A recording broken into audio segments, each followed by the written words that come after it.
James. Here. Parker Destin. Here.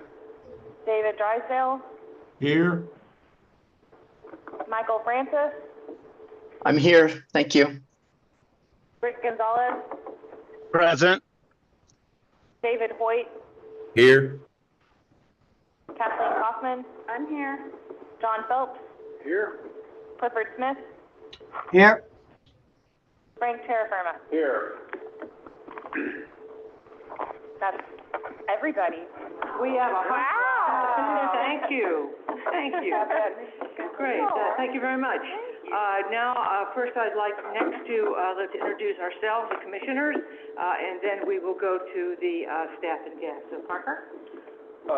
Thank you, Dr. Bench. My name is Parker Destin. I own restaurants in Northwest Florida. My name is Judy Bent. I am President, Professor Emeritus at the University of West Florida in Pensacola, and I'm an archaeologist.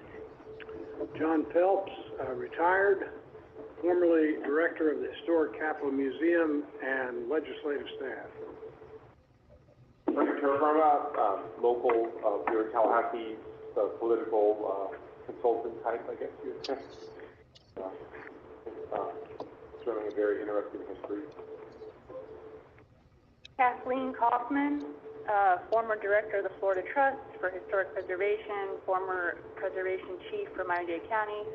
I currently serve as the preservation officer for City of Gainesville, and I sit on the University of Florida's Historic Preservation Board of Advocates.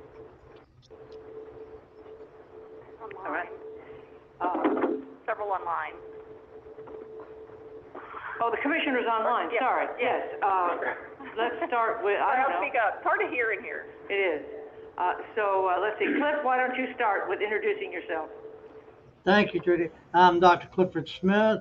I'm Senior Planner for the City of Sarasota. I'm a member of the Historic National Review Board for the state of Florida. I'm Chairman of the board for the credit union, Russell Street, First Street Credit Union, and I have a lot of other things, but that's about it. Thank you, Dr. Smith. Now, John Browning. Yes, I'm John Browning. I work for the Goodman Company out of Palm Beach, and I'm on the Florida Transportation Commission also. Thank you, John. Mr. Drysdale. Yes, David Drysdale, long-term St. Augustine resident, born in Florida. I own the St. Augustine Alligator Farm, and I've been a long-term member of the Flagler College Board of Trustees and the Lightner Museum in St. Augustine. And if anybody can tell me what button I can push to make this camera come on, I'd appreciate it, because I had to go through this updating thing, and I'm just seeing a list of names and a white screen. We don't have a camera in the room, so we only have the agenda projected. All right, so I'm just doing the audio. That's fine. Thanks. Yep, yeah, you should be good. But I don't know, Jeremy, could we turn on their cameras so we can see them? Is that possible? I sent him where was he? Yeah, I'll send a request to start the video. Okay. They're working on it, David. Okay. To give y'all video. Okay, Michael Francis. Hi, everyone. I'm Michael Francis. I'm the Huff Family Endowed Chair of Florida Studies and Professor of History at the University of South Florida, St. Pete campus, and also a member of the National Register Review Board. Thank you. Rick. Good morning, everyone. My name is Rick Gonzalez. I'm the president of REG Architects in West Palm Beach, Florida. Just celebrated 36 years in town. And I'm also the chairman of the National Register Review Board.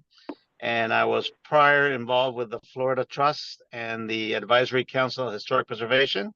And with Kathleen, I sit on the University of Florida Board of Advocates for the Historic Preservation Program.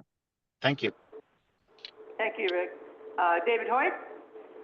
Hi, I'm David Hoyt in Jacksonville, Florida, and my bio actually changed since our last meeting. So starting at the beginning of this year, I'm now the executive director of a national nonprofit organization called School Boards for Academic Excellence. So we work on school board policy across the country. Excellent. I think that's it. John Phelps. and Frank Terraferma are here. Thank you very much. Now, if we could have the staff introduce themselves, starting with number one. Hi, good morning. I'm Alyssa Lotane. I'm the Director of the Florida Division of Historical Resources and the State Historic Preservation Officer. Oh, sure. I can introduce everyone. So we have Sarah Lico, who is, I'm going to get your title wrong, Operations Manager. So, yeah, and Sarah is not our admin anymore, but she's filling in today because Alexis is no longer with us. So we'll be looking for another admin assistant in our office to help out. So thanks, Sarah, for doing this today. Dr. Angela Tomlinson, our Assistant Director, is back here. Also, Dr. Catherine Miar, our State Archaeologist, Bureau Chief for Archaeological Research. And McKenna Chandler back here is with our cemetery program, which you'll hear more about later. And Joyce Jefferson, also newly with our cemetery program. Jeremy Hiker also does our historical marker program. He's not just our webinar guy, so I'm going to give him credit there. Multitasking. And Ruben Acosta, our Bureau Chief for Historic Preservation. And that's us in the room today. Good, thank you. Do we have any guests in the room? I don't think so. I don't see anybody. I think it's just those chickens right now. Today. Okay. Maybe online. Right. The next thing we have to do is approve our minutes from our last meeting, which was on February the 7th. And I hope, thank you for giving us the copy of the minutes, and I hope that we have all the commissioners at least taken a look at it. And I want to ask, are there any additions or corrections to the minutes from our February the 7th meeting? Hearing none, do I have a motion to approve the minutes of February 7th? So moved. Thank you, John. Is there a second? Second. Thank you, Parker. All right, if there's any other discussion on this issue? If not, all in favor, please say aye. Now let's see, how are we going to do it with everybody online? Raise your hand. Aye. Aye. Good. All right. Aye. All opposed? Good, it passes unanimously. The next, we should have done it in the other order, is adopting the agenda. The agenda, today, I understand that the Capitol Complex update has been postponed. Yes, postponed to the Next time. meeting. And we may actually need to do a call with you all, but we'll know something more in the next couple of weeks. Boy, I saw they're just hammering and nailing and doing all kinds of stuff over there right now. Busy. It's a mess. Yeah, but at any rate, it's not on our agenda today, so we will amend our agenda to take that off of it. Are any other additions or corrections to our agenda today? Hearing none, all in favor, no, I need a motion to adopt the agenda. Motion to adopt. Thank you, Parker. Second. Thank you, John. Any other issues or additions or corrections? All in favor of approving our agenda for today, please say aye. Aye. Raise your Aye. hand. All opposed? All right, the agenda is approved unanimously. Thank you. Now we have time for our comments. I think, as far as I'm concerned, things are going very well. The budget wasn't exactly what we wanted with our special category grants. We had $1.2 million, but I'm sure that, Alyssa, you'll address that. But at any rate, I think things are going pretty smoothly. I don't have anything to gripe about. I don't have anything to worry about. And now, Madam Director. Thank you, Madam Chair.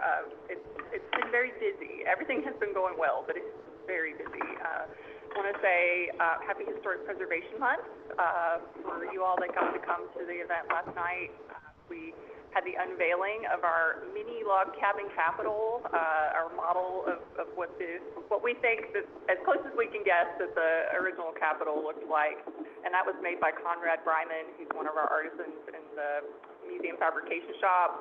So it'll stay at the historic capitol for a month, and then we're kind of taking requests for places around Tallahassee that might like to host that. You know, we'll host it for some of the time at the R.A. Gray building, but we'll probably move it around over this bicentennial year. And let's see, a little housekeeping. I just wanted to find out for the travel today, obviously we'll do that after the fact. If you all needed that, I haven't gotten that done. But is anyone still waiting on travel reimbursement? Because I have approved it again. You're still waiting? I think Okay. I am, I'm You're waiting still waiting. too, but, Okay. yeah. Yeah. I will Any revisit, travel? and I know, Sarah, you're handling our travel documents right now? I've, Maybe. yeah. I'm helping, I'm handling our travel documents right now. Excuse me. That happens all the I time. need to turn this, Siri. Siri's got it. yeah, I was looking at it. excuse me. So, Dr. Francis, I don't know if he's able to speak, but, are you I can still waiting? speak. I don't, it's a great question. I'm in Seville right now, but I think I get notifications, mail notifications, and I had something that from the state that looks like a reimbursement. Okay. So Well, we will I- keep trying. I'll let you know if it has not, Okay. if that's not it. Okay, and I sincerely apologize. So one of the problems No worries. has been that we don't control the state travel system. It's a great system for us because when we're hired, we just sort of get in the system. But it's been difficult to get you all being non-agency people into the system to begin with to even be able to do the travel. And then gotten kicked. There's been some rule changes, so it's gotten kicked back a couple times. But I have approved everything I've seen, so we'll go back and revisit. Please email me if you. I have a question only because I can't remember. Mm-hmm. For those of us who drive, do you do mileage or should we send you our gas receipts? We have been doing mileage. I have a spreadsheet that a formula spreadsheet now that I've been given that shows, is it cheaper for you to drive? Is it cheaper for you to rent? So we'll pay you whatever is the cheaper option. Oh, okay. And the spreadsheet is now showing me that in most cases that the mileage is cheaper. So depending on, if you don't get exactly what you thought you did, it's probably because we had to pay you for each of the Right, no, I don't really do the math. What happened? But you don't want our gas receipts? We do not need gas. Good, thank you, thank you. Actually, if you have a rental, no, Sarah. If you have a rental car, if you we rent a would. car, then we can reimburse at Yeah. the state rate. So rent compact, and we can reimburse for gas, yeah. But if you drive your personal vehicle, we'll reimburse for mileage, and, we don't need receipts if you drive your personal vehicle because we can't reimburse your gas, we just do the mileage, but usually mileage is more than gas. I've been doing a couple Your of. hotel receipts, that's it, And I got just it. hotel. Yeah, especially you all that are from, the Panhandle or Jacksonville, Yeah. those that aren't a long Gainesville. distance, it's usually the mileage. Okay. But, yeah. Thanks. In the short term, since Alexis is no longer here, who should we submit it to? Probably Cara. You can send your receipts to me and I'll make sure Okay. they go where they need to go. All right, thanks. That's Thanks, Sarah. the easiest, I think. Okay, so we should send our hotel receipt to you. Yeah, either give them to me today or email them to me. Thank you. All right. So with that out of the way, I'll be brief, and I'll just say that we are doing really well on staffing. We had some huge issues with staffing before. We're still working on the architects. We have a candidate, so fingers crossed we can make an offer work on that. We will know by the next meeting. Good. We are actually, at one point, I think, not even counting OPS positions, we had over 20 to 25 vacancies, and I think now we're down to 10, maybe soon we'll be down to 7 or 8. Good. And most of those are in the museum just because there's been so much transition with the Museum of Florida History being closed and some of those being, open for a while. So, things are going good there. And, I'll just touch briefly on the budget. You mentioned earlier the grants, the small matching grants. And I won't steal Angie's thunder because she's gonna come and talk more in detail. The grants, small matching, were fully funded, would be fully funded. We're still waiting on whether or not the governor will sign the budget as is and whether or not we get any vetoes. So that is still a possibility. We don't know what that date's gonna be, but. Is it June 1? He has to sign it by? June 1? 30, right? Well, I don't know when it was sent. It hasn't been sent. It hasn't been sent, okay. Then it would have to be July 1, probably. Okay. All right, so we're still waiting on that, but if things are as they currently appear, it will be good for us. Question about that. So the people who are waiting for the grants, if if he waits that long to sign it, and then your staff still has to go through all the grant agreement stuff. We're working on that now, Oh, because okay. we're anticipating Yeah. that they're going to be. Okay, so when does the money actually become available? July 1, Okay. yeah. And even if we were not able to get the grant award agreements to them on July 1st, they are still retroactive back to July 1, so they would be able to spend any money. Angie, correct me if I'm wrong on any of this, that they would have spent before, back to July 1st. So yeah, and then, in addition to that, and our special category grants, which will hopefully be funded at, I gotta find my number, I think it was 8 million something. Yeah, 8.4 million roughly. And then our cemeteries grant, last year with the cemeteries bill that created our program, we were given $1 million in specifically African-American Abandoned Cemeteries Fund. And because we had to write rules for that program, we were not able to get the money out the door. So we actually, in this budget, we have something that's revert and reappropriate, so we'd be able to actually spend that $1 million in the coming year. That's good.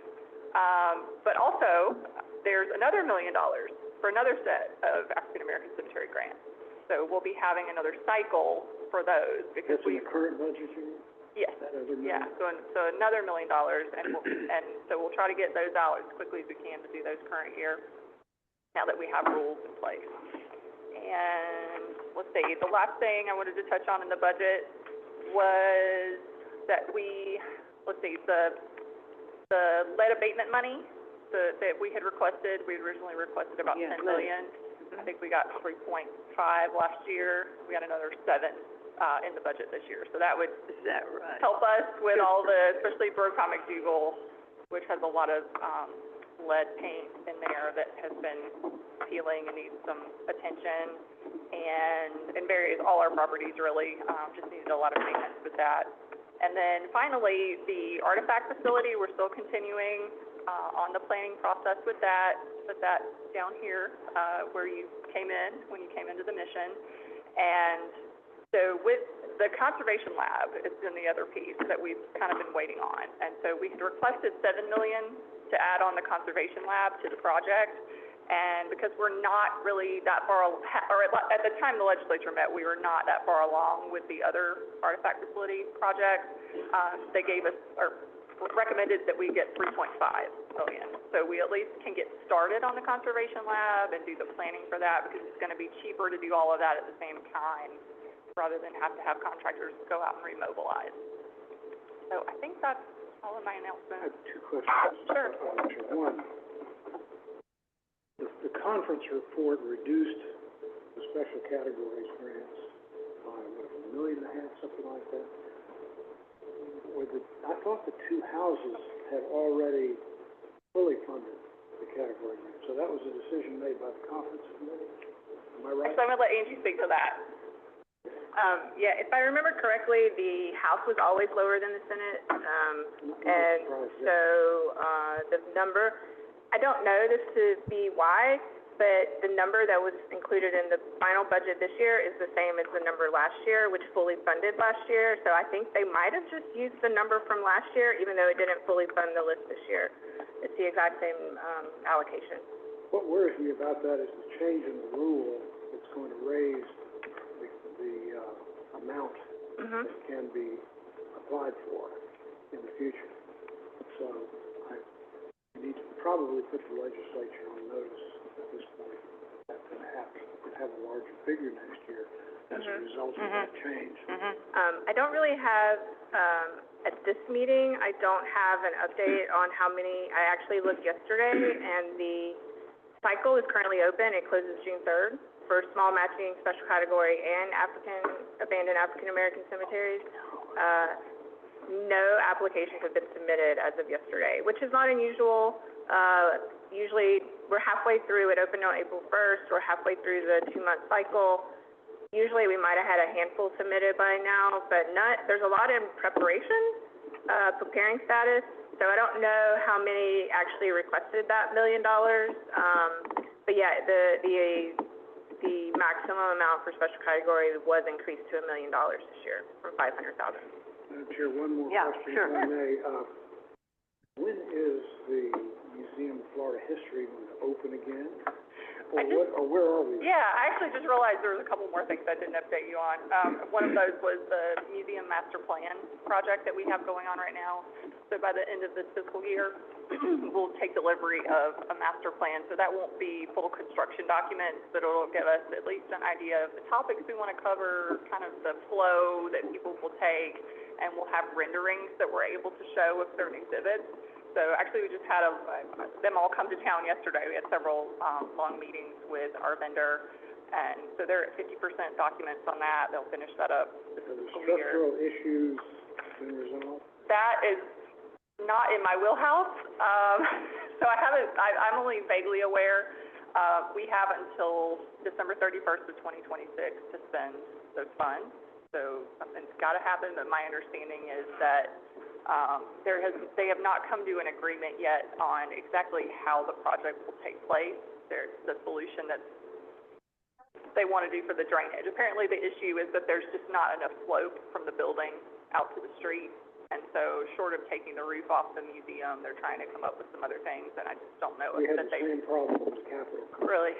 Yeah. Maybe they should talk to From them. the very beginning, actually. Yeah. Because what we have now is the drains are like this much higher than the actual level underneath. So there's just standing water out there at this point. And so I don't know if they'll just end up fixing the drains or not, you know. I'll update you when I know more, but we've got to get that done before we can get the museum done and make sure it's not going to leak anymore. Would it be fair to assume that the two projects are talking to each other? Yes, yeah, everyone is, kind of aware, but I don't think, we're not at the point with the planning for the museum yet, where we really need to tie into their Seems to me you'd have to have the structural issues resolved before you can proceed very. Yeah, so I think our next step is gonna be, like I said, actual architectural planning and documents, which we'll probably request in the LBR this coming year, and I think at that point, when they start talking about lighting, and sort of the roof structure, then we'll integrate. Hopefully they'll be farther down the line by then. Got to fix that first. Yeah, and then we've got to make sure it's not going to leak before we put all the exhibits in there. Yeah. So it's, we're saying 2027, it really could be even longer than that. Yeah, I wondered what it was too, and how it was going, right? Yeah. It's a shame to have it closed for so long, but, I know.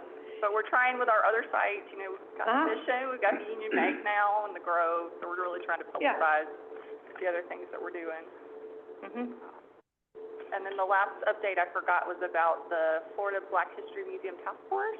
So you may have heard in the news, there's been a lot of news articles about that, so we're continuing to have those meetings monthly, really. I think we're on our 9th meeting that we've had with them, and we have another one on May 21st at 1 o'clock. And so we're moving through that. And there's a lot in the bill that says that we're charged with to complete. We're not going to be able to complete a museum design or anything like that, but we have contracted with FAMU to do a little bit of study on the top 3 locations that the task force has selected at their last meeting. So we'll have an update on May 21st from FAMU, and they're going to look at things like the amount of size of property that might be needed and what the transportation is like. How would you get to the site? So stay tuned for that, and we'll write our report and get that report, I think it's due July 31st, or actually July 1st, to the legislature, governor, and all those folks.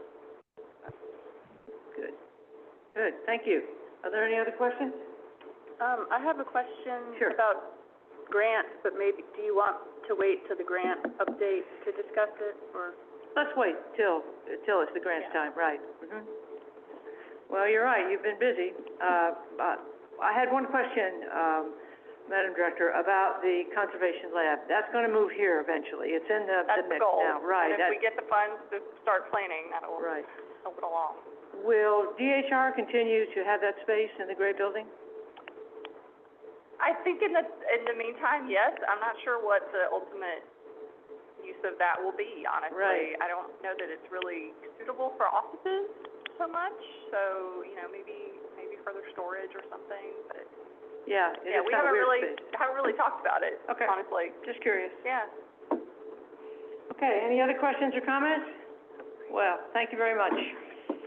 The wheel moves faster than we can imagine. So now we have our first update with Dr. Mayar on the Bureau of Archaeological Research, right? Right? Look at the agenda, I didn't realize I was in alphabetical order. So we had, in March, it was, Archaeology Month, right? And so we had our most successful Archaeology Month, I think, of all time.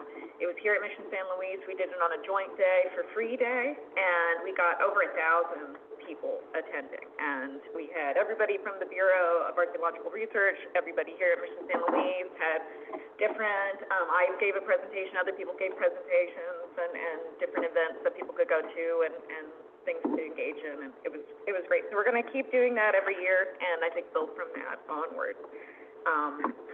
Also, my staff has been really busy, also giving professional conference presentations, both terrestrial and underwater state research, and all over the state and outside of the state as well. Our Collections Conservation Lab is currently working on Maple Leaf, and I don't know if you remember the Maple Leaf, and if you get a tour, you get to see some of that, but it's the Civil War steamship that sank in the St. Johns River, with amazing preservation, lots of leather, lots of, other perishable materials, and so they've been working on a lot of objects for the Mandarin Museum that had opened over at that point in St. John's, and it has a big exhibit piece over there, so they've been conserving, in particular right now, a lot of leather objects, boots and various things from that thing. I wanted to give some brief updates. I know some of the commissioners were wanting an update about some of our looting cases, and we had 2 very successful looting cases that had set good precedences for archaeology and site protection. And one of them was that Marion County case with the employee who was a county employee was actually using a bulldozer on county time to bulldoze the area and pick up artifacts and loot them, and was eventually charged with 12 felonies under the criminal mischief statute. And so that's kind of an important precedent that's being set. So there's a criminal mischief statute under Chapter 806.135. That's a fairly new statute. And while this wasn't on state land, we were involved because FWC wanted our input and our opinion and to help them do a damage assessment. But it's on county land, and they were able to use, they can't use 267 because it's not state land, which is our typical archaeological protective law. But this criminal mischief law, the county and the state attorney was successfully able to use that to prosecute this individual. And ultimately, he was fired from the county. And then there was another one that just happened on state lands in Weeki Wachee, where our Dr. Paulette McFadden and Kathy Frederick went and responded and did a damage assessment there. And this person was also prosecuted. What's good with this case, too, is the court denied the defendant's motion to dismiss the case because he was trying to use plausible deniability and saying the site wasn't recorded in the Florida Master Site File and therefore was not a site, so how would he have known? But the court said it's very clear that any material taken from state land without proper permission is illegal, and so the motion to dismiss that was denied. So all sites are protected on state lands, whether or not they're in the Florida Master Site File or not. And so because of that, Weeki Wachee asked us to do a law enforcement training with their officers, and so we did. We presented a law enforcement training at the park to go over the kind of objects that they would usually see there and archaeological sites to keep an eye out. And been very busy, conducted other 3 damage assessment reports and assessments. It seems that when the weather's good, looting tends to pick up in certain areas. So hopefully once it starts getting mosquito-y and hot again, we'll have a decrease in looting cases. And our guys have been really busy reviewing management plans for all the state parks, 46 right now, and that's a higher tick than usual because they've sort of changed how they're asking us to do management plans. They're putting it all in one district. So it's kind of have our guys a little bit swamped, but they're getting through everything, as well as land management reviews and going out and doing land acquisition surveys, physical surveys with with various people from ARC Council and have already discovered some previously unrecorded sites that way. Our underwater program is in their really busy season right now, and actually they currently are just leaving to the field to go do some target testing near Dog Island because they found some ballast that looks like it's a potentially previously undocumented shipwreck, and so they're going to go do some target testing and look at it. What's interesting about this site is there's potential for this to be the La Tigre, which is a very famous French ship, to the point that it was actually a best-selling novel in the 1800s because one of the people that were on the ship that survived and lived on Dog Island wrote a very kind of fantastic recalling of the shipwreck and living on that island, including cannibalism and various other things. So, so that it potentially might be the ship. We'll have to look. How do you guys, just from the ballast stones, determine that maybe it could be a potential? Is it just the stones themselves, and if they're old-looking or not brick, or? While the ballast stones themselves are not diagnostic, but it just gives a good indication that this was a ship that was here. It allows you to then go and do what they're doing now, which is doing target testing and actually dive on the site and look and see if they can find diagnostic art. I think historically, this is the only shipwreck they know of that would be in that region. Yeah. So and so it's exciting. So that's what they're actually out doing right now. And they also did a bunch of geophysical survey work off of Crescent Beach and Submarine Spring, which is St. Johns County. It has a potential, even though there's been other geophysical survey work there, there's never been archaeological survey, and there's potentially significant area for pre-contact sites there, because they do both shipwrecks as well as pre-contact submerged sites. They're also installing with law enforcement more protective buoys around Minnesota Key offshore, that archaic cemetery that's offshore there. That's one of the few ways to protect it, is to have the buoys out there. Even though that usually is a bad thing, we usually don't want to do that to demarcate exactly where the site is. But in this particular case, it allows FWC and the county to actually see if boats are going within those parameters and stop them. And it's one of the few ways they can actually protect and prosecute that. And one last thing, a very exciting site that we're trying to work with the Army Corps. They're in the process of changing the permitting program, but to get a salvage permit to excavate, because it's eroding out very quickly, is in the Itchitucknee River. There is, I think I mentioned this previously the last time, but we're getting very exciting data coming out of it. It is one of the only mastodon butchering sites in the world. Really? And it's a Paleo-Indian site that's getting pretty significant old date.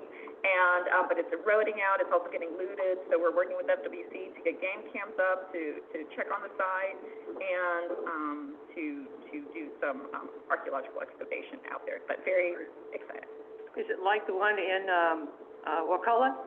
It's kind of like the one in Wakulla, except even potentially older. Huh. It's Tuckney, huh? Yeah, it's a Tuckney. Similar to that. That's great. So, yeah. Thank you. Now, I have a question about the your looting cases. Was the county employee who bulldozed in Marion County, other than being fired, was he penalized in any way? Yes, he was. And actually, Paulette gave me an update. So he's found guilty of 12 felony charges of criminal mischief. He was a first-time felon, so no jail time, 2 years of probation, 200 hours of community service, $1,718 of court costs, restitution to Marion County for $13,877.23. He had to surrender his extensive artifact collection to Marion County. He had to submit a DNA test, because I think they found a lot of cigarette butts and stuff on the site. And he was barred from Lake Kearney Park, and he is an avid hunter, but with the felony charge, he cannot now possess a firearm. So. Good. What about the other one at Weeki-Wachi? So the Weeki-Wachi one,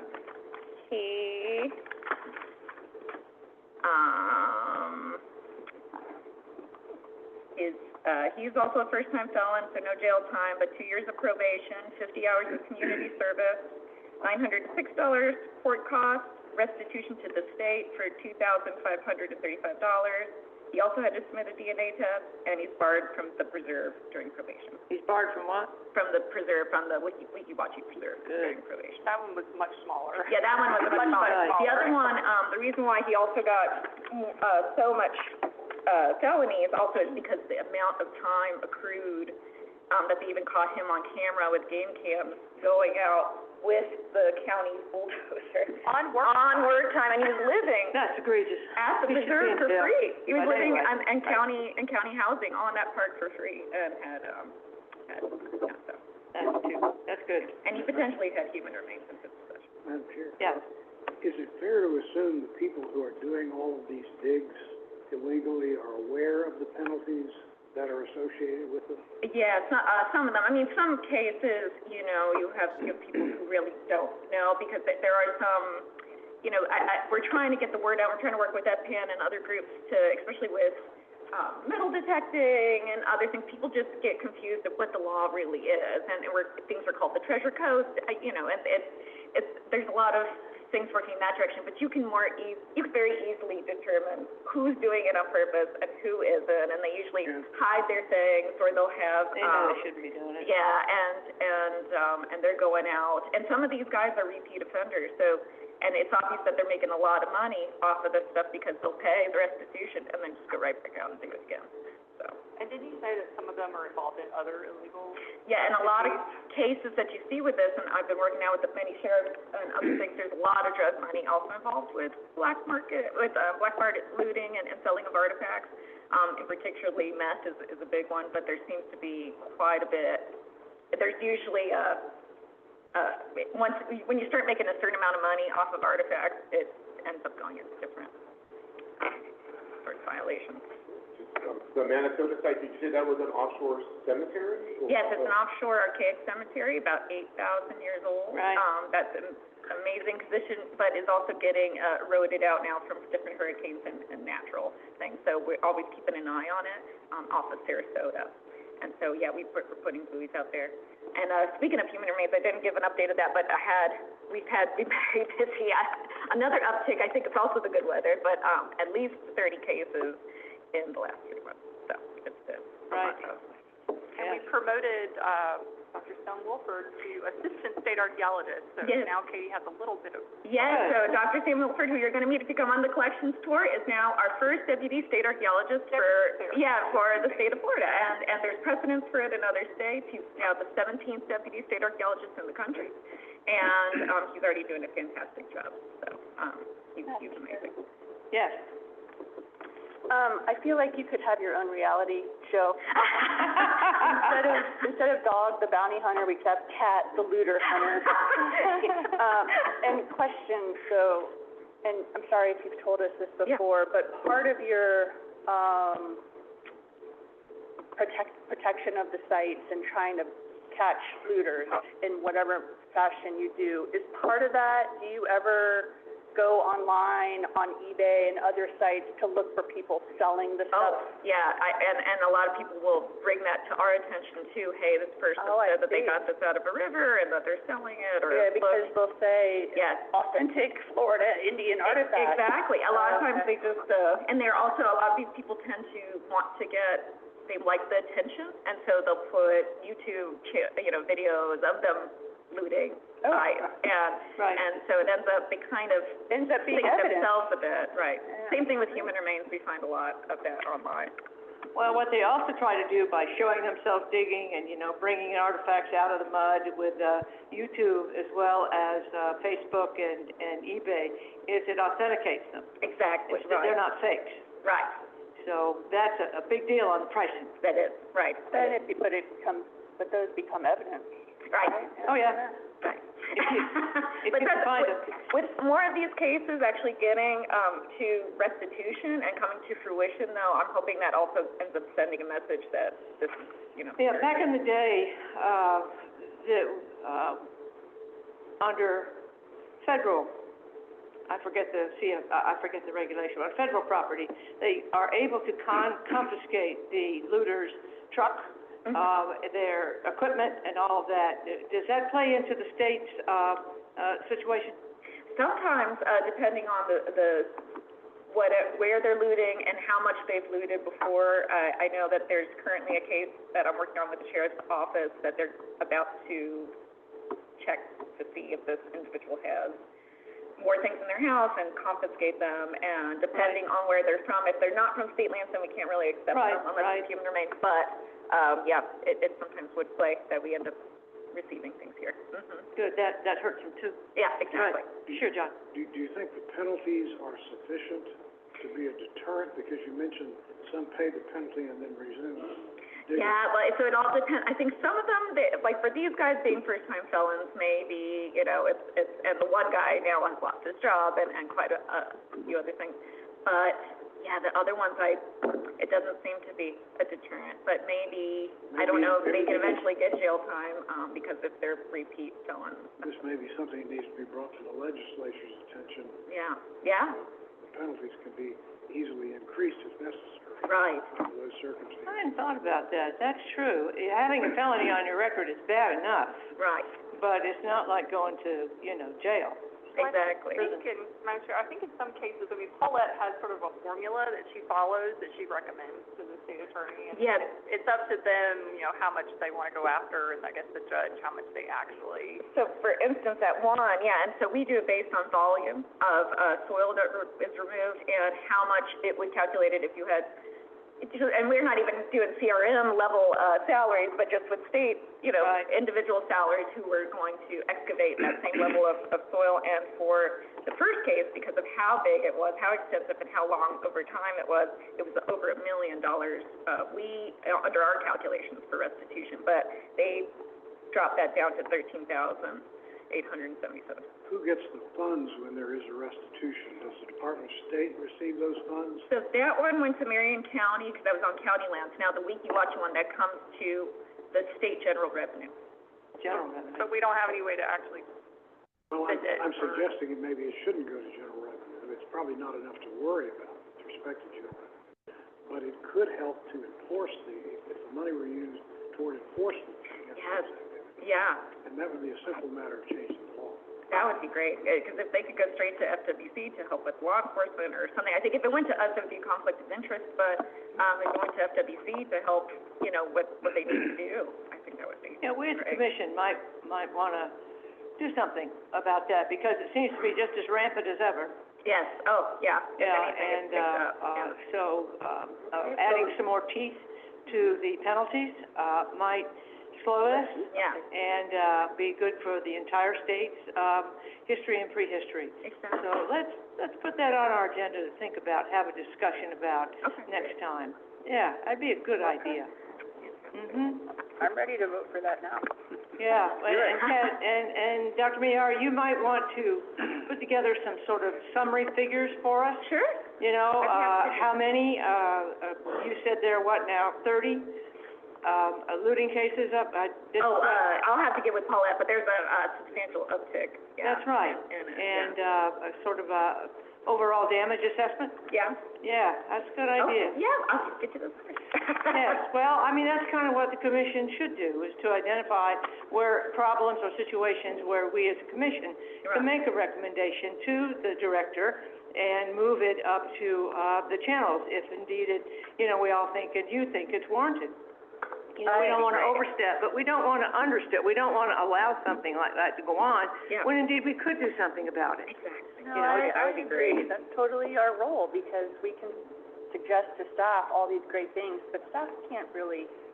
Right, right. Yeah, Staff if can you bring all it- vote on it and officially do a recommendation, that Yeah. could be something to take to Exactly. our department, Mhm. to look at.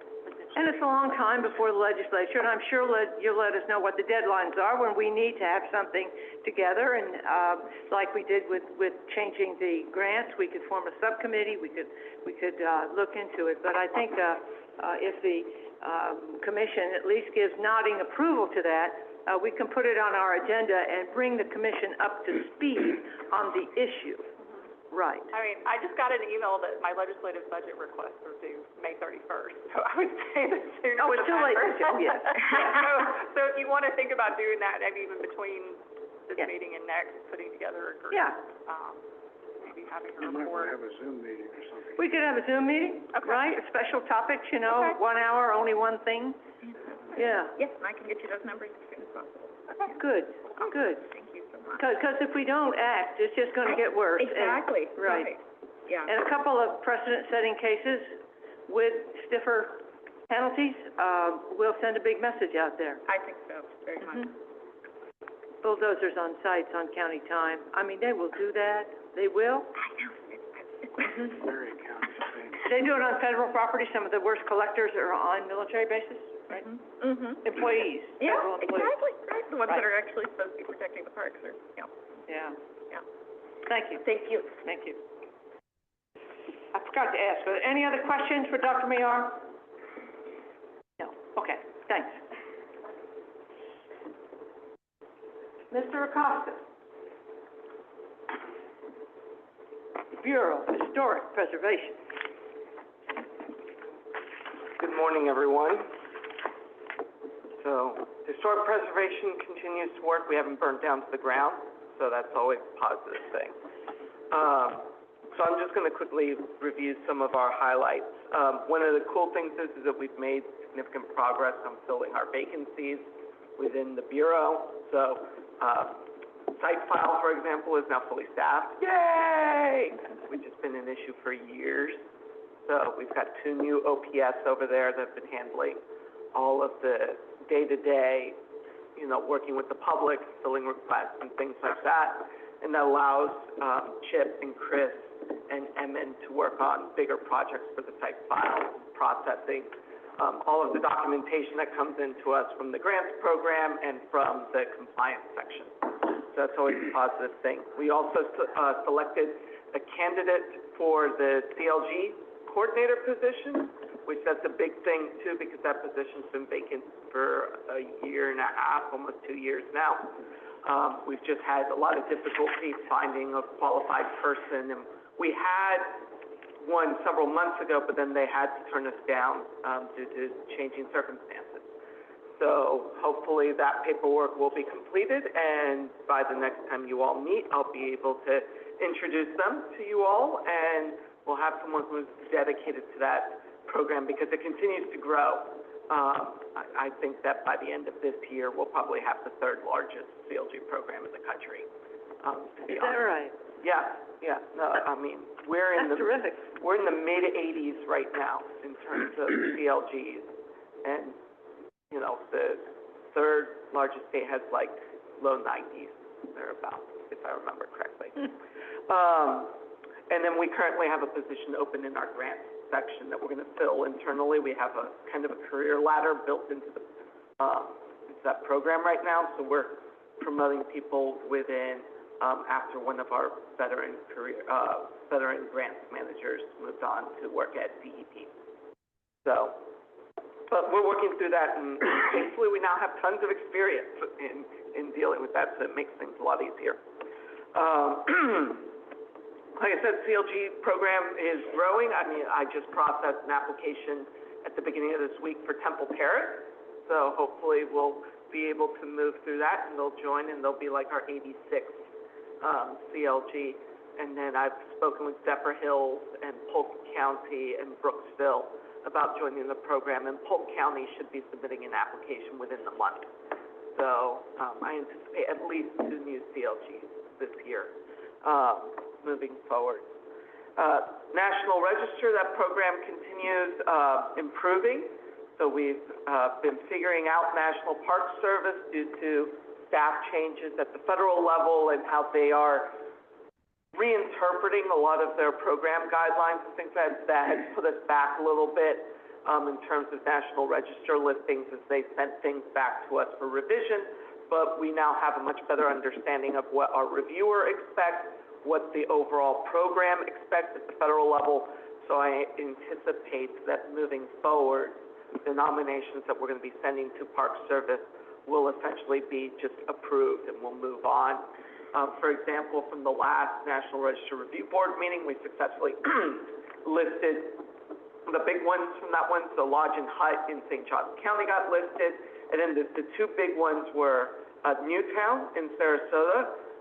That was listed on the National Register. That is in the top 5 of historic districts in the state of Florida in terms of size, and also probably, up there with like the 2nd or 3rd largest historic district associated with African Americans in the state. I'd have to look at my numbers again.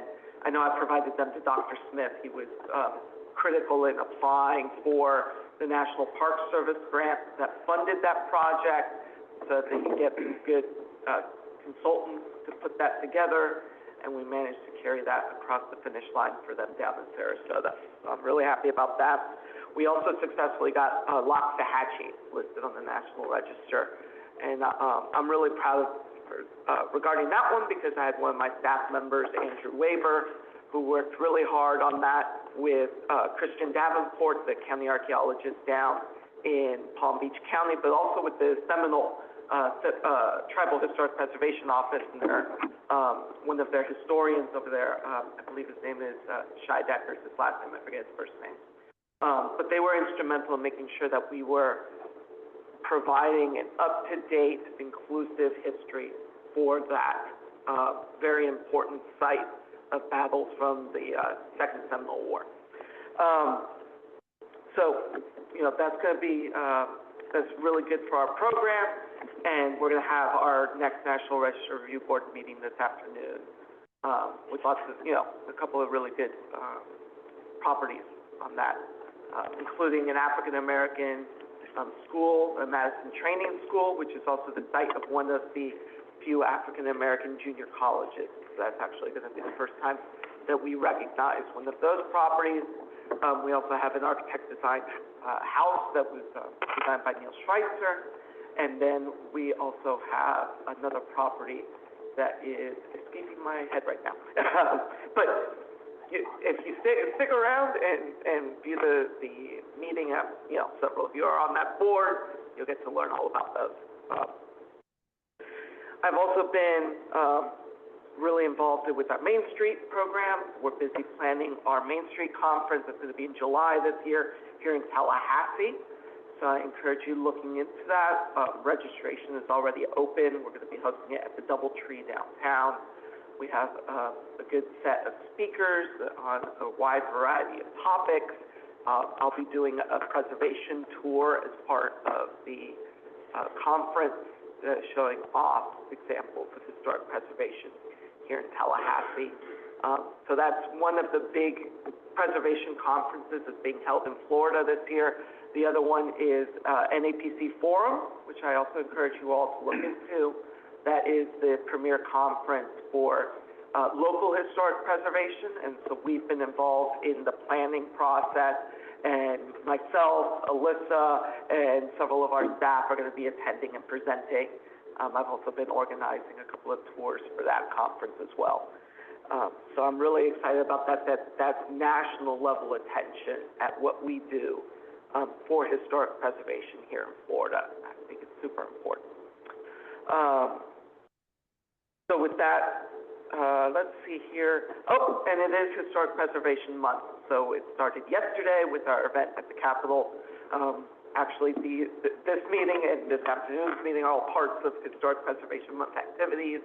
I'll be doing another tour on Saturday downtown at the chain of parks. We're going to be showing off historic preservation sites along Park Avenue here in downtown Tallahassee.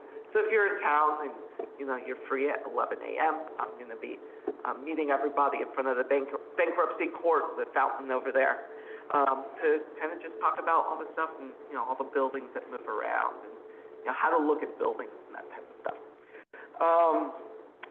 Otherwise, everything else keeps running good. You know, we have a very good staff person, Elena Gould, that's been carrying our tax credit program along with Kira Lucas, and they've been moving projects along, so that's exciting.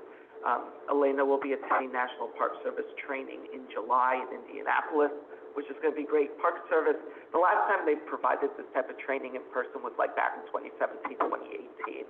So it's actually really huge that they're offering that and that we can send a staff person over there, and they're paying for them to attend, so there's no real cost to us. Otherwise, you know, I'm pretty pleased with how the Bureau's running. You know, I'll be excited when our review and compliance supervisor comes back from maternity, but Alyssa and Scott Edwards in our office have been carrying along that program, and they've been doing a lot of good work in partnering with NASA and you know, a number of other federal agencies to really identify, document, and try to protect important resources here. And then I'm going to be working with the National Historic Landmark staff on some projects in St. Augustine, hopefully in June, They're gonna be coming in to visit, and there's some potential either expansions of NHLs that we'll be looking into, or maybe some new ones like, American Beach in Nassau County was identified as a potential NHL candidate. And so they're gonna be conducting a site visit in June, I hope to tag along with. So that's basically it for Bureau of Historic Preservation. I'm happy to answer any questions you all may have. What was the, date of the Main Street Conference, I think you have those dates? I believe it's July 10th through the 13th. I'd have to double check. But that's when it is, a couple of days. We'll be, opening session is at St. John's in downtown. The, actual sessions themselves will be at the Doubletree. We'll be having the awards ceremony here at Mission San Luis in this space. And then, like I said, I'll be doing a tour. We've got speakers from all across the state, the country. I'm having one of my former professors come over from SCAD, and his specialty is on historic pavements. He always does great presentations on that, so I'm excited for him to come. And yeah, it's going to be a good event. And we've been partnering with the Florida Trust. They're always the people that we work with to really pull this off, and they've got a number of their speakers that are going to provide really good talks. Yeah, and we hope to highlight historic preservation here in Tallahassee. And I should mention that we have some great sponsors already, and the Florida Humanities sponsored the conference at $10,000. There you go. It was the first time we've sold the, whatever it is, the gold level sponsorship. So we're really thankful to Florida Humanities for doing that through our Friends of Florida History, our nonprofit is who we run those funds through, and it helps us to pay for, you know, sort of extras at the conference and our keynote speakers and things like that. So yeah, Carol has been key in collecting all that stuff together. Yeah, the humanities is operating better these days. Madam Chair, Kathleen. July is a busy month for Florida preservationists because we have your conference, July 10th through the 13th, and then this year, just out of coincidence, the National Alliance of Preservation Commissions Conference, which is a national conference, happens to be in Florida. Is that right? In West Palm, and that's at the end of July, beginning of August. Yeah, July 31st through August 3rd. But if any of you have never been to the Florida Trust Conference that partners now with Main Street, do try to come to Tallahassee. It's just a super cool networking time with architects and planners and preservationists and now Main Street community people as well. So we're over 300 attendees already last year, I believe. Yeah. So we're growing all the time. Well, thank you. Any other questions? All right. Thank you, Ruby. Sorry. I did have a question, but I don't know if it should be now or when I had a question about the Main Street initiative we were trying to get passed in the legislative session, but should I wait till later? No, I mean, I can address that. Yeah. It moved in the Senate. It did not move in the House. It did not even get to a committee. So our legislative affairs folks are working with that committee lead, staff with that committee to try to get that hopefully modified and some of the concerns addressed and get that in a different place next year. And can you give just the one sentence definition of what that legislation would have done for us? So for everybody online that may not. Gosh, let me see if I can put that in one sentence. It's a tax credit. Yeah, so we have a federal historic preservation tax credit for income producing properties. So this would basically tag on to that, and if you get the federal credit, in addition to that, you would get a state credit. And that credit would be, I'm trying to remember, 20% additional at the state level, or 30% if they're in a Main Street area. And as it was written last year, it would have been a credit on franchise tax, and they could have been bought and sold and potentially even used for insurance premium tax. And so I think that is some of the concerns that people had is, that they were being bought and sold. And I know that's something the preservation community is in favor of, but, that's something that's gonna have to be looked at this time. But it was an incredible incentive, and the fact that it gave you an additional percentage if you were in a Florida Main Street community would have done so much to promote the Main Street program, which is an amazing program.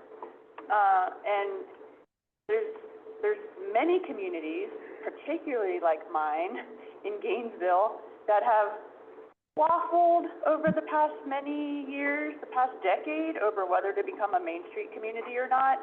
And something like that would have really put it over the edge, because then the business owners downtown would have been the people pushing the commission to do it, instead of staff saying, hey, let's become a Main Street community. If you had the actual business owners saying, we want this tax credit opportunity, it becomes a whole different conversation.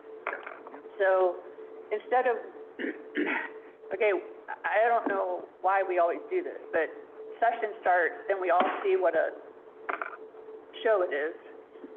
And, you know, if there's anything we can do to help kind of pave the way for this to become a better conversation starter before all that happens, you know, and like, please let us know. I want to do everything we can.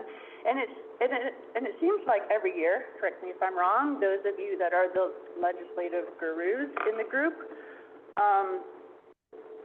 the things that are really pushed and sponsored by specific legislators seem to go. And then those programs that we're rushing to try to explain to legislators, just, it goes in one house, but not, or one side, but not the other. So if we could find someone that could really help push this program along with staff, because we all of us know how beneficial it would be, but how do we get a particular legislator interested in this? I think I would look at why the bill didn't go any farther than last year as a starting point.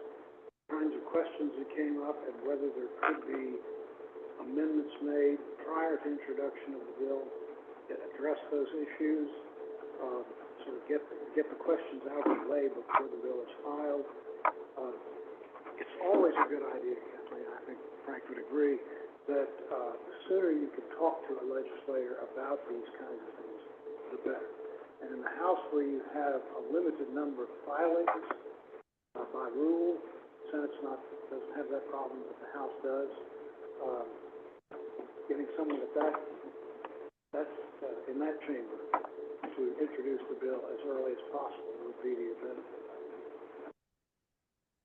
I don't know who that would be. Of course, we have elections coming up, so we'll know who's in and who's out.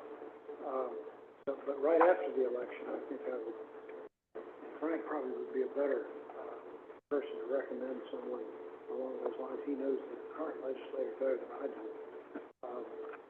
To get the ball rolling as soon as you can. And the Senate filing deadline's a little later, and they don't have the same limits on bills filed. But I would start with the House, particularly since it didn't go through the House. Did you say it passed the Senate? It did not pass. It passed, I think, at least one committee in the Senate. It actually went farther last year. It actually was an agency bill this time. So we had, permission for our legislative affairs person to go and discuss it. But it was specifically, we had a lot of legislative support, I would say, and had sponsors.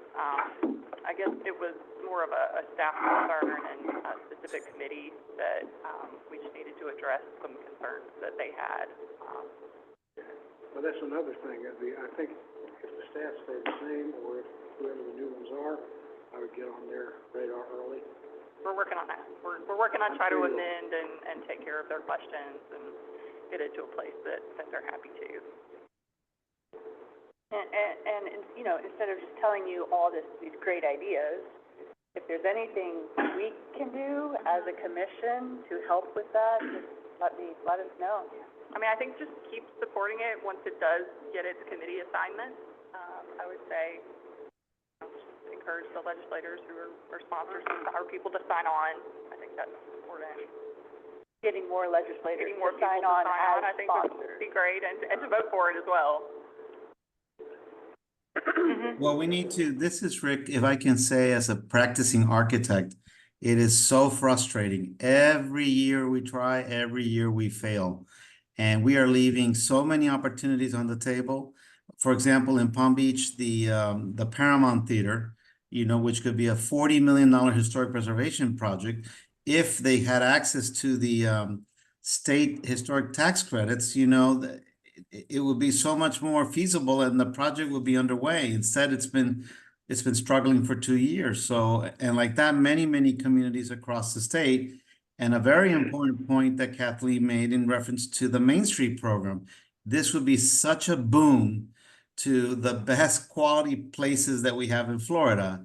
Not the suburbs and the sprawl that we're seeing everywhere with the massive development going on in Florida right now, but the places that have a heart and soul that could really use a program like this. So please, as Kathleen mentioned, you know, let us know what can we do when the time comes, you know, who do we need to call or who do we need to visit to try to help this pass in 2025. Thank you. Thank you, Rick. Any other comments, questions? I just, Sure. I forgot one thing. Okay. Another project that we've been working on in association with Main Street is, I've been managing a project to develop a mobile application for the Main Street program and a new website for them. Good. And so that's been moving in a positive direction with, like, we actually have a demo that we've been able to share with leadership and stuff on Main Street app, where you could be in the community, see what's there, select businesses, and it integrates with Google Maps and uses that as a base so that you could do navigation and stuff. So it's really neat. It came out of an LBR that was put together that got over $500,000 for the Main Street program, and $150,000 of that was dedicated to the development of this app. So hopefully by the end of June, we'll have something really cool to show off. Good. And it should ping you when you're in a location. Yeah, it'll also throw be an incentive notifications. for a community It'll what? to become a Main Street. Ping you, like your phone would ping you if you had the app and you were in that I'll be area. darned. So, That's so so cool. if we're, fingers crossed, that's what the latest we're trying to make work. Anything that attracts people to the phone is a good thing, because that's how you get them. And I have one more. Sure. I have one more comment, because I know I've said this before at the National Register meetings, but I'm not sure I've said it at the full commission meetings, is that, just super kudos to you and your National Register staff. When he's talking about all these applications that are going to the federal government and they're getting approved, that is a direct reflection of the amazing work that your staff is doing. That's right. Because there used to be a time when the feds would kick it back and kick it back and kick it back, and this is not good enough, and this is not, you know, we don't have enough evidence of this, and I know you get 1 or 2 kickbacks sometimes, but overall, it's just incredible. It's really amazing, and congratulations. And your CLG program, being one of the best in the country, having some of the most communities for a state. That's really job well done to you guys. Thank you. You bet. Thank you, Ruben. Can I say something? So Hello? Of course. John? I thought on the poor little historic building, I don't know how. Hello? John, Yes. yeah, go ahead. If we could, dropping back for a second, if we knew early on who is the sponsors of a bill. Many times we've had a sponsor in the House and not much of a sponsor in the Senate. If we know early, then we can maybe help get proper sponsors and the supporters real early. And that's who you line up under the Speaker or President of the Senate that'll make a difference whether it goes. So that's just my recommendation. Thank you. I agree with that too. We don't, go ahead, John. I was gonna echo that. I think, of particular importance, John, would be, once you get the bills in the queue, to go to the chair of the committee that's gonna hear that bill first and second, and get them on board. Sure. Yeah. They can do wonders for you down the road. Work's done in the very beginning, or once we know what they're going to run, even if any of us get word of a bill that hasn't been filed, that's even better. The earlier, the better chance you have of making it to the end.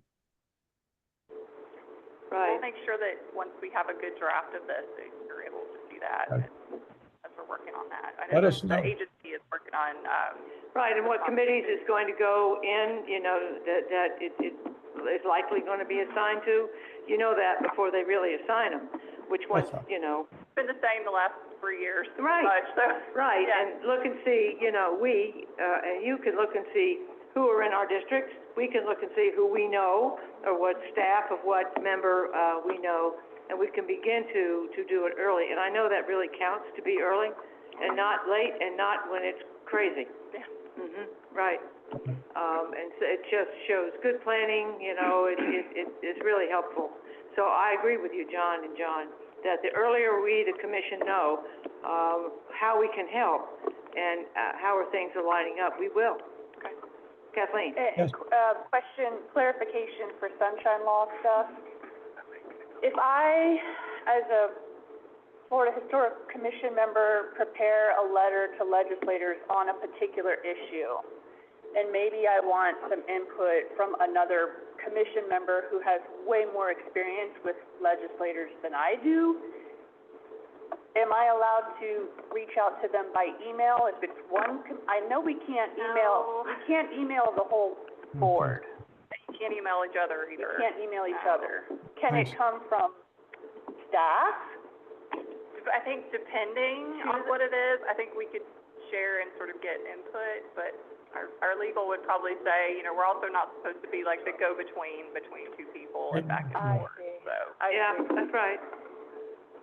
But you can let us all know. Yeah, or you can provide input and, you know, maybe we can compile that together and work you through it. You know, I don't know if the commission wants to do something they all sign on, you all sign on to. Now, we can, yes, we can bring it up at a meeting and present it open to the public on what you're thinking is the best way to do it. If you go from commissioner to commissioner, you're playing with fire. But maybe if somebody drafted a letter, we could even help if you needed to write it, probably, but, you know, and then if you wanted to make edits during the meeting, and then I'll decide, yes, it's a good letter, we're all gonna send to this, then we could do Yeah, when the that. time is right, present it to the commission, and we can either request a letter, or we can, ask you in preparation for the meeting to prepare a draft that we can discuss and then approve. That's perfectly legit, and actually, that's the way it should work. I know you all have Sounds good done, at the city council level, Yeah. yeah, because we make proclamations, send letters all the time. It's typically 90% of it's drafted by staff, comes into a meeting, we Right. give verbal edits or amendments, and then that's taken into advisement by staff, and then basically sent out thereafter. And when are elections? November. Early November. Do we have a commission meeting between elections and session? Yeah, we have one in August, and then we have the September one for special categories, so we have 2 meetings. You're talking about after the election. Didn't we have one in November? We don't Yeah. Do we have one in there is usually November? one in November. Yeah. We've got one in November. It's early Okay. November, Yeah. though. Yeah. When the whole legislature starts reviving, you know, the bill submissions and all that, I mean, it's basically everything, nothing's gonna happen until after. Until after elections, until after November. Right. And session starts in January. Well, the organization session, No. I mean, March. the organization session is 2 weeks. Yes, we can have a special meeting. I mean, we could That's when you discuss elect it in August and then finalize it in November, Uh-huh. if that makes sense. Good. Vote on it in November or something. I'm just all about getting a jump on our stuff this year. Right. Instead of Yeah, waiting till session and being reactive. Mm-hmm. because we don't have a bill number probably in August either, so we're Yeah. not gonna have a bill number until That's Right. all right. a little bit later. Right. Okay, I'm done. Okay. Okay. All right, Angie. Yes, so now, grants program update. Dr. Thomas. Okay. So I'm gonna try and be quick, because you guys have a tour. So really just sort of hitting some highlights of things that we've already talked about in this meeting, at the beginning. So just as Alyssa said, the budget has not been signed yet, but the legislature did include, full funding for special small matching, which would be 69 projects for $2.9 million. The special category list was partially funded at 8.4, which would fund 33 of the 36 projects that were on the ranked list. So, good, even though not fully funded, almost all the projects will get funded. The legislature did also include $40 million of line item member projects, 13 of those. Of that $40 million, one is the second $35 million appropriation for Flagler College for the Hotel Ponce de Leon. They currently have one that was funded in fiscal '24, which has been executed, and they're working on it. And Ruben's staff, and his NR survey section, Ruben himself, they went over, did a walkthrough with them, and got comfortable with the scope of work before it was executed. So this would be a second phase of that same project. So they got, Angie, there are 13 member projects and $40 million, Yeah. 35 of which goes to Flagler? Yes. Okay.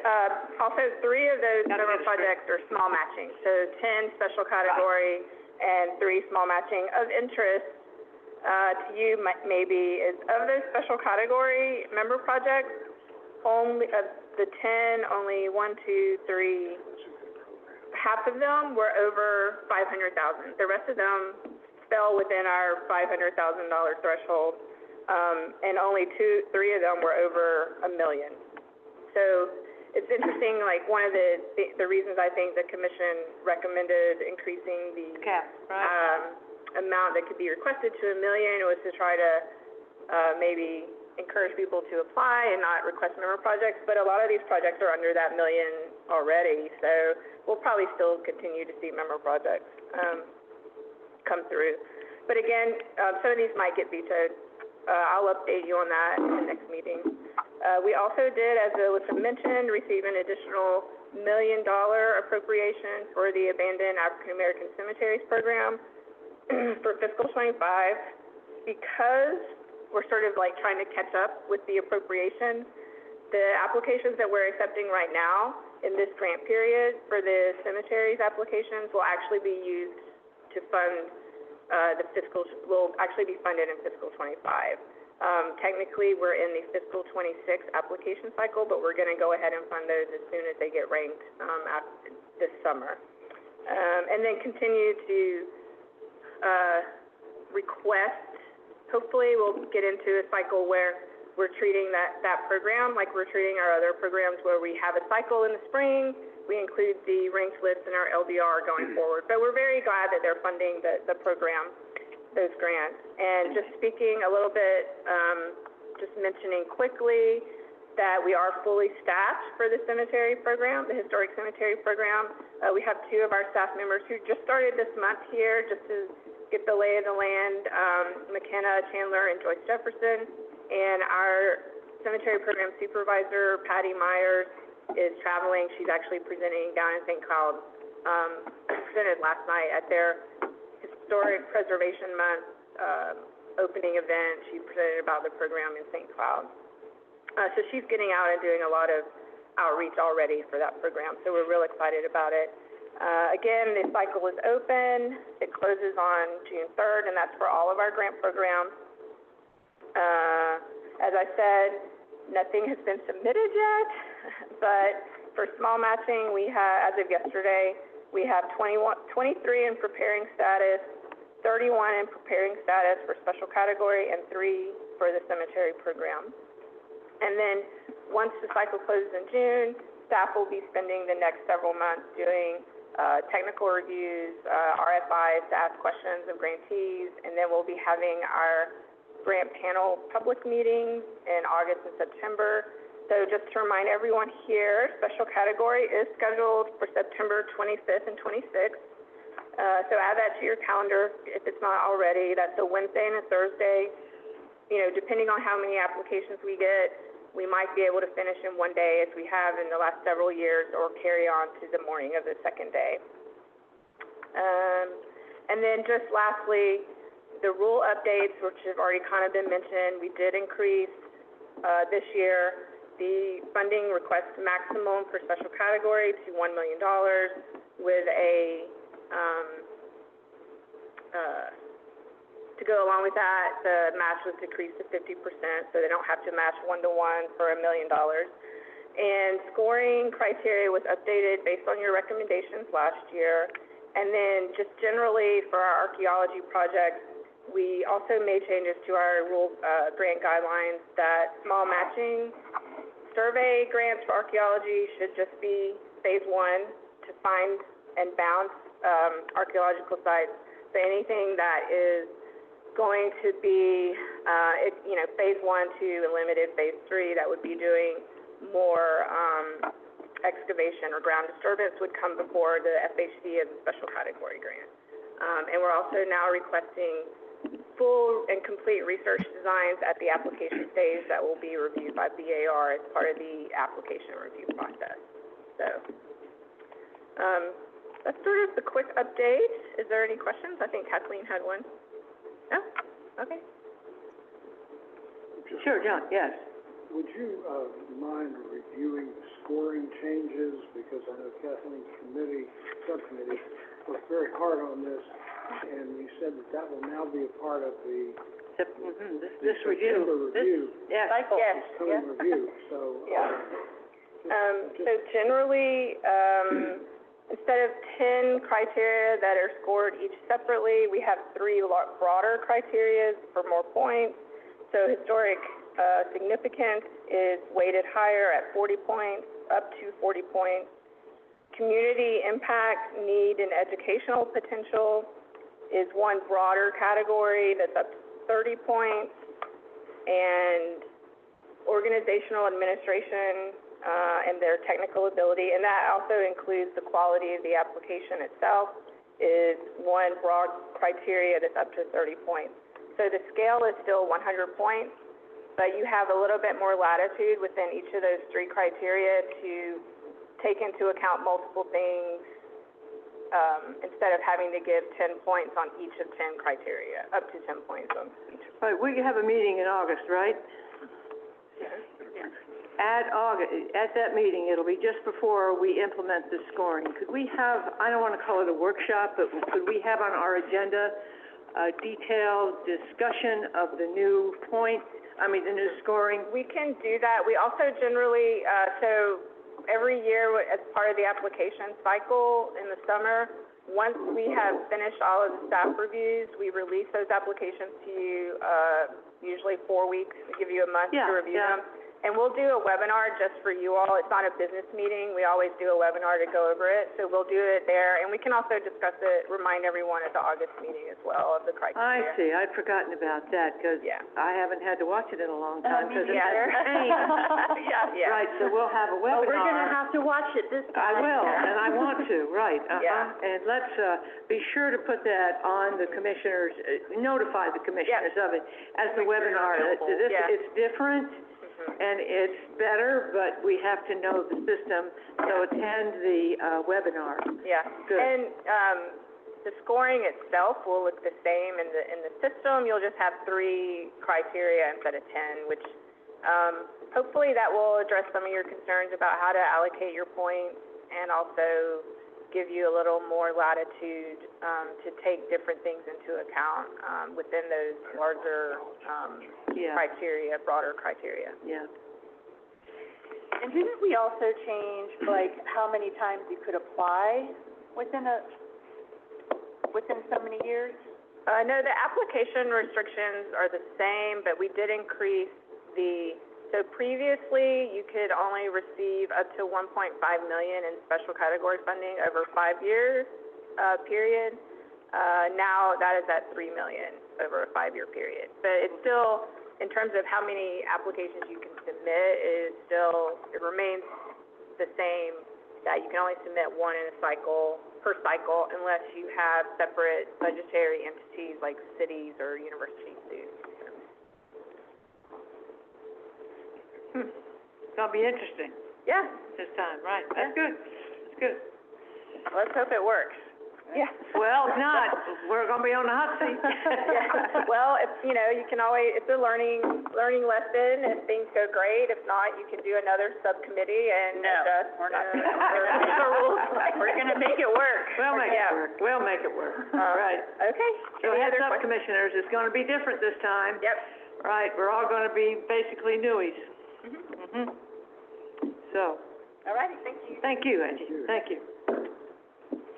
All right, now, next on our agenda is, an update on outreach and construction by, Brandon. I'm here. There you are. Good morning, everyone. I was Good a little bit late. I had my eyes dilated this morning, so I can see you. Hello. Are you Right. there? Yeah. Hello, hello. I put together a few slides. Jeremy can pop those up here. One thing I wanted to say to get started is I'm really happy that we're here at Mission San Luis. If you haven't met the director of Mission San Luis, she's in the back here, April Kerr, and we're very happy to have April hosting us here at Mission San Luis. And of course, a lot of discussion earlier about the Museum of Florida History being closed, so Mission San Luis is our primary point of contact with the public as far as museums go. Of course, we also have the Grove Museum, which I'm partial to, and we also have now the Union Bank Museum. So prior to the last meeting, we had an event over there, and so that continues to be open to the public, and we're doing programs over there, and that's great as well. And we'll be working with Florida A&M University to kind of expand what we're doing in the next couple years, and so we're excited to have that kind of portfolio of museums presently in play. But as I'm sure you all are, we're looking forward to having the museum reopen when that's possible. Jeremy, go to the next slide, please. So we have some bathroom updates. That's why you came to the meeting. We have a couple ARPA projects that we've nearly completed. The most high profile of these is the council house here at Mission San Luis. And I think we'll be able to see that today. So we put a synthetic thatching on the roof to replace a natural thatching that had been done a couple times at great expense. I believe this synthetic project will last longer. It has a lot of fire retardant qualities to it. It looks real, and it is far superior in terms of the value it provides to the state and having to go back to the legislature year after year to get money. We're talking about $1 million roof. So that's a $1 million synthetic thatch roof. The previous, we're talking, it's $250,000 to put it on with the natural material, but the lifespan of that was really not significant enough. And this is as a 20-year warranty, so we feel pretty confident in this roof being able to hold up. The one that was installed, synthetic thatching roof on the church, has held up very well, and that's been on there for several years. So same company installed it. You know, the product continues to get better, so we hope that that'll be really, really good. But bathrooms. So we did a couple small restroom projects. In the top left is the Broca McDougall house. Alyssa Lotane was very instrumental in helping pick out all the finishes for these restrooms. Oh, is that right? Well, Yes, she who would was. guess? And so you'll notice, Union Bank, might I add. and the Union Bank, because she's our chief bathroom officer, and this is her historic preservation officer duty. The Broca McDougall house was a lot of fun because you get to tear into these older homes and look at some of the bones of the building, and we always are able to make a lot of small upgrades to electrical and life safety systems when you start to do these kind of renovations, and expose some structural issues that are minor but can be repaired once you go through the process of gutting a bathroom. This bathroom's on the east side of the house. It was built on at some point or part of an enclosed porch structure, something like that. So we put some insulation under it as well, and, we did some things to help with the sustainability of that. And the real reason for the funding was to bring it into current Florida accessibility and ADA code compliance. So we have a nice tile to match the historic tile that was present, probably a mid-century tile. And then on the bottom left is the carriage house at the Governor Martin House. So BAR, we are happy they get to spend a lot of time on their new boats, doing a lot of underwater archaeology or doing terrestrial archaeology in the field, and they get dirty and sweaty. We now have an ADA compliant shower on the premises, and that was an interesting, yes, but we could have shown, yes, if we had the after, or I'm sorry, if we had the before, there was what we determined had been an old chimney. The base of a chimney flue, or maybe for like a cast iron stove. And now that had stayed at the same height, but the building had sunk down, so there was a big hump in the middle of the bathroom that had pushed up the tile. There was an old bathtub and toilet that leaked. And it was much, much smaller. So we took what was a very small restroom and turned it into a large single room by borrowing some space from adjacent closets. And this one actually involved a lot more carpentry and reframing of the building than we originally anticipated. A lot of old and active termite damage, a lot of water damage to the subfloor. But the building material on this carriage house, which is 1930s, built about the same time as the Martin House itself, very stout, very sturdy material. So even though we had to, bring things back into plumb, a few inches out here, a few inches out there, it ended up really vastly improving the space and now makes it so much more usable for BAR. So we're happy to have these projects. They're about 95% done. And we put in some fun tile in the Martin House. There had been an old green color tile, and Alyssa also picked this tile out and found some really nice combinations. And the best thing is we did all these. We did attractive restroom within the budget that we were given by the legislature for these projects. So we're very happy about that. And of course, the top right is the Broken McDougal House. We got a lot of lead paint and asbestos mitigation to do on that property and some electrical wiring issues as well. So that's going to be a massive project and it'll take several years. The carriage house on the bottom right, we've done a lot of work on that and we're nearing kind of putting a couple $100,000 into it really.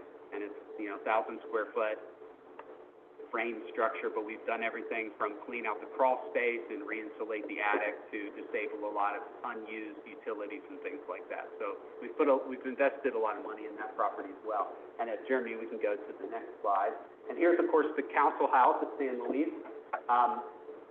The before pictures, I guess, would just be the skeleton. We didn't have those either. But the after pics, the during on the bottom right is how they ran 1x4s over the initial layer of the synthetic thatching so that you actually have 2 layers. So when you're in the council house, you can see the under layer. And then we have the framing, running the purlins, running up the building, and then we put another layer on the outside. And we were very pleased to have this wasn't finished in time for Archaeology Day, but we have an event this month during Preservation Month where we're going to kind of reopen the council house. So we're very happy to have that completed. And I guess we're going to go see that later. We continue to work on the Messer House, which is a fantastic building, 1930s, built like a parking garage, a lot of lead paint mitigation in there, and a lot of accessibility upgrades that we need to make. Some of you may remember this building was set to be moved at one point in the history of San Luis. It was going to be picked up and moved down to the lower parking lot, so any kind of major restoration work was deferred. So this is really the first time there's been a lot of investment in restoring the property, and Mission San Luis plans to activate it for some different and new uses, including as part of their rental program. So it's a really nice asset, and it's time that we spend much needed funds on it. So it's on the National Register in its own right. Yes. So, and it's built on the site. Of course, it's on the Mission site, but it's right on top of also an antebellum site as well. So we'll go forward here, Jeremy.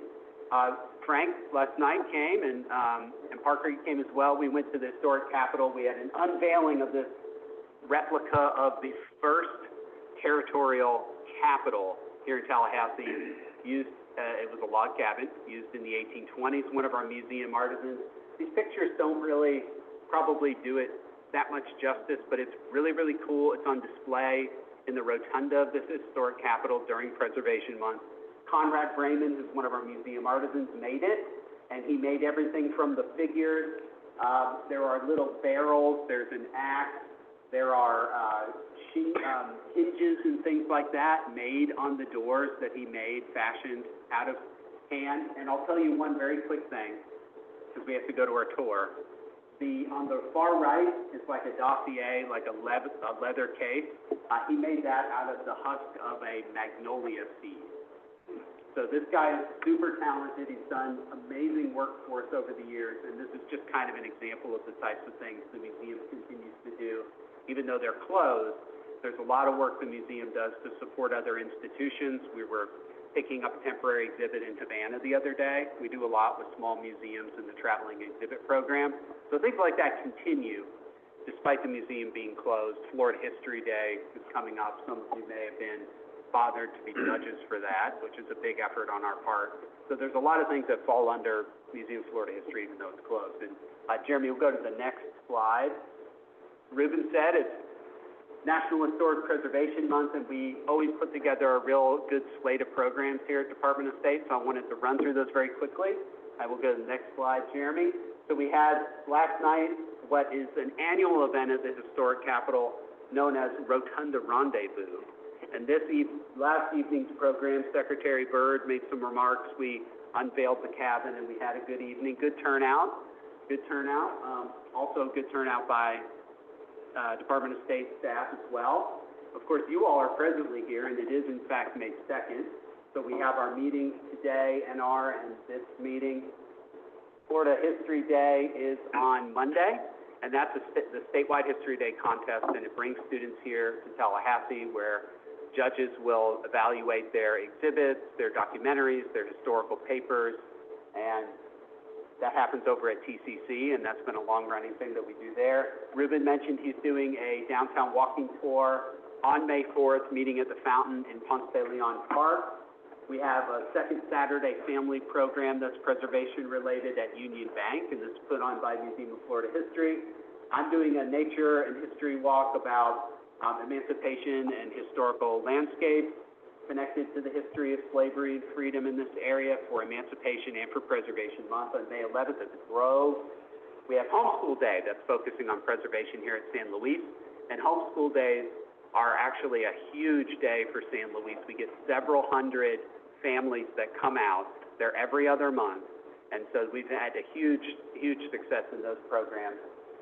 We have a history happy hour, so if you want to come to the Grove and get some drinks on May 17th and listen to me talk about a map exhibit that we've installed, loaning maps. I think I talked about it last time from Dr. and Suzanne Cognetta here, a local collector of rare and important early Florida maps.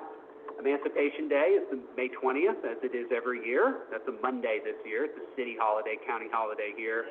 Secretary Byrd will be there. Others of us will be there for the commemorative ceremonies, and that takes place on the steps of the Knott House, preceded by a cemetery ceremony in the Old City Cemetery, decorating of the Union soldier burials there.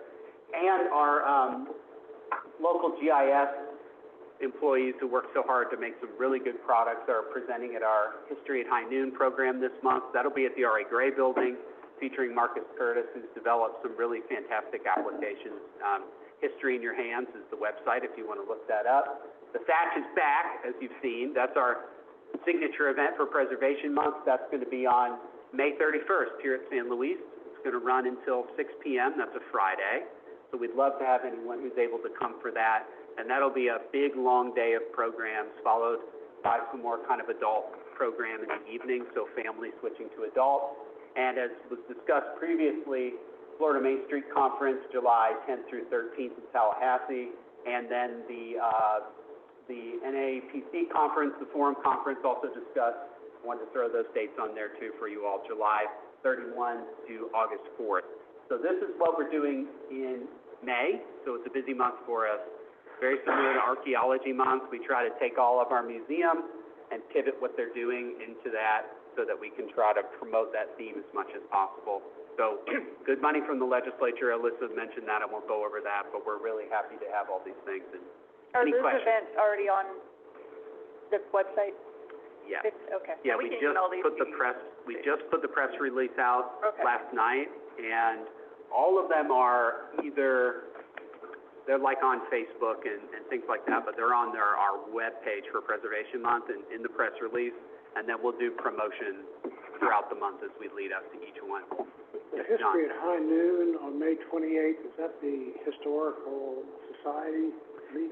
That's actually, the market works for the county, I know.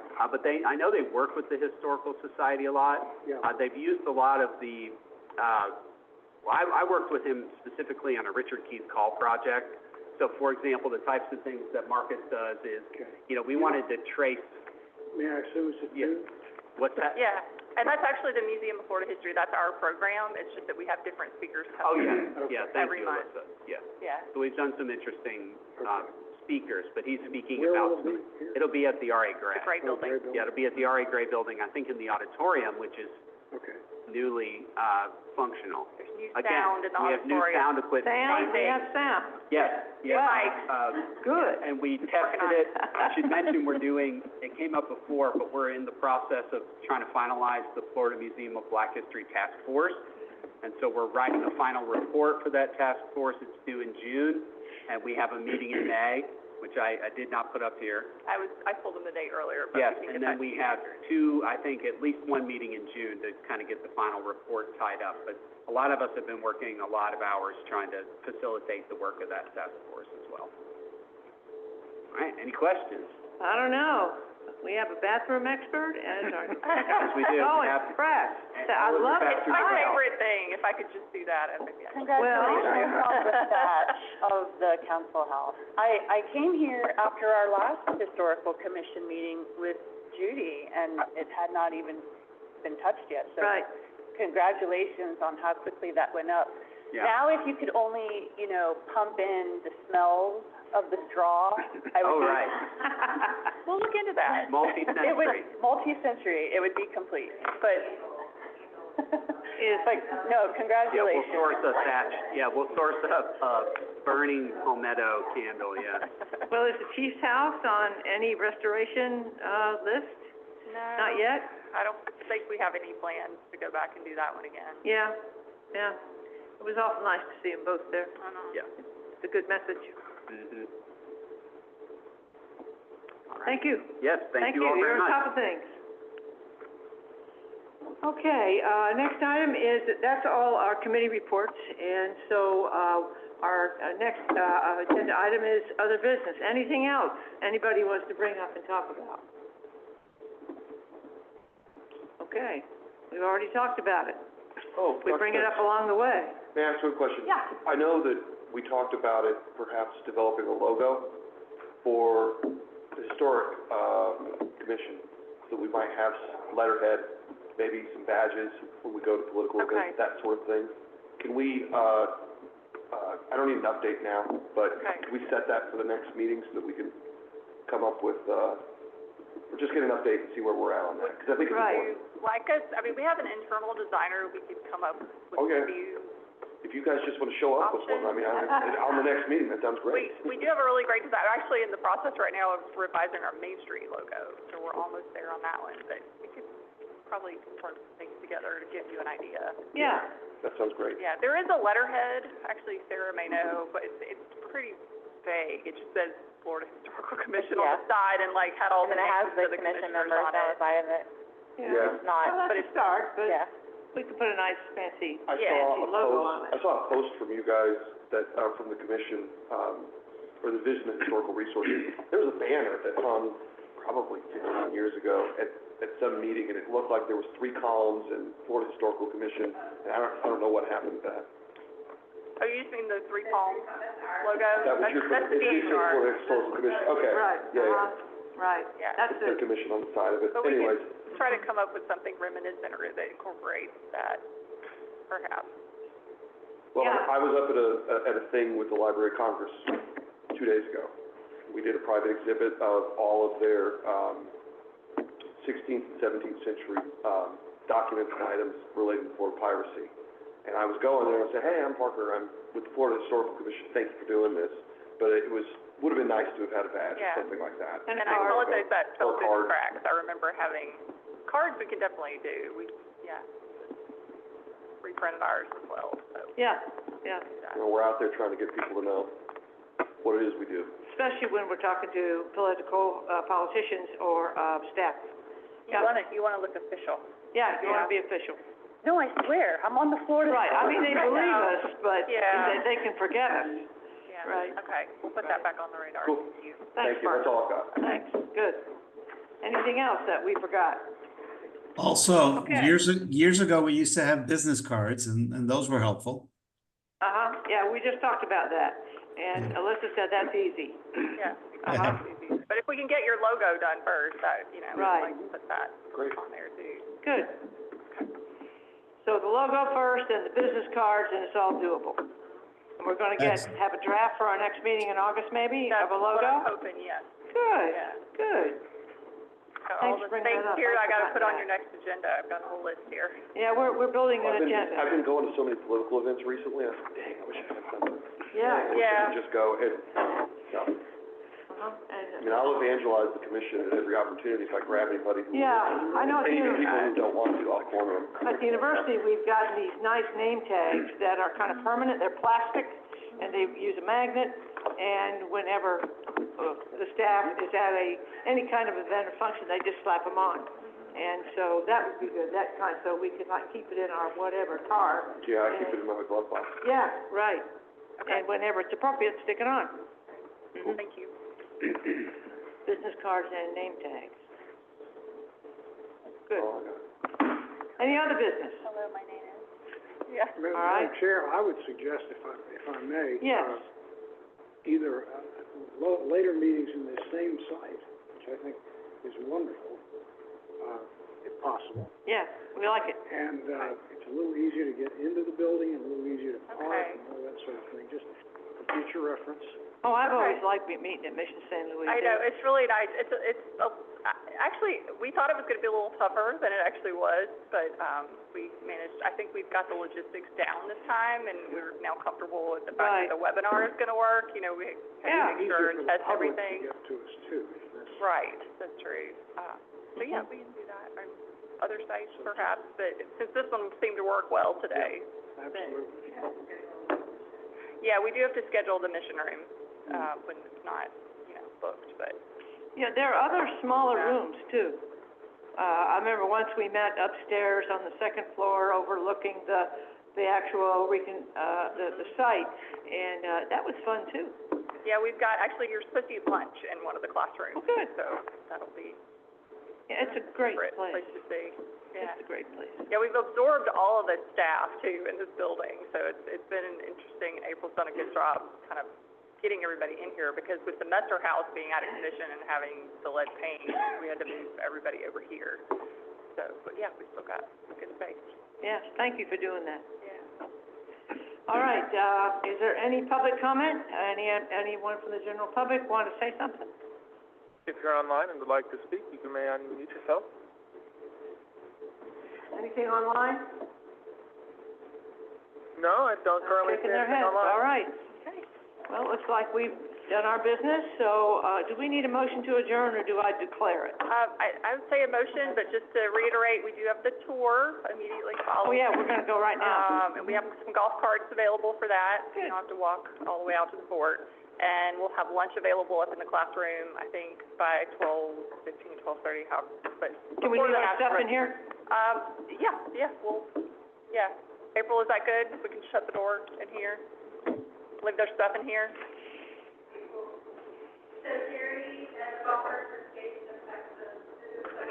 Okay. Can they leave their stuff in here?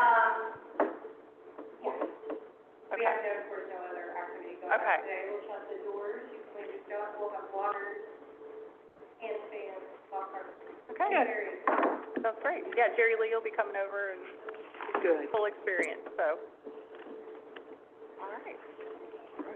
All right, so, do I have a motion to adjourn? So moved. So moved. Is there a second? Second. Anybody agree? What? Agree. All right. Before you leave the table, Here. Sarah, take our picture. Picture. Bureau Chief, can you come stand behind us? And John, Bureau Chief and John. Those of you online, we are adjourned.